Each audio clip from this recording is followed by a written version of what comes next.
চিংড়ি মাছ রান্না করব।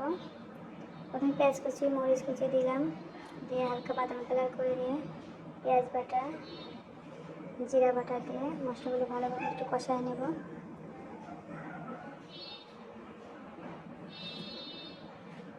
স্বাদ মতো লবণ দিলাম, হলুদের গুঁড়া, মরিচের গুঁড়া, হালকা একটু পানি দিয়ে ভালো করে মশলাটা ভালোভাবে কষায় নেব। কিছু সময় ধরে মশলাটা ভালো করে কষায় নিতে হবে। আমি চিংড়ি মাছগুলো এখন দিয়ে দিলাম, গলদা চিংড়ি। লাউ দিয়ে রান্না করলে কিন্তু অনেক টেস্ট লাগে চিংড়ি মাছটা, আমার কাছে অনেক ভালো লাগে আর কি।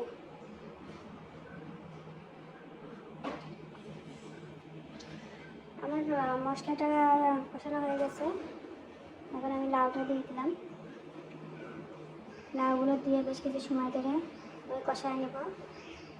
চিংড়ি মাছটা একটু উঠে রাখবো। এখন দেখেছি আমার কষানো হয়ে গেছে, এখন আমি পানি দিয়ে দিলাম। পানি দিয়ে চিংড়ি মাছটাও দিয়ে দিলাম, আগে থেকে উঠে রাখছিলাম চিংড়ি মাছটা।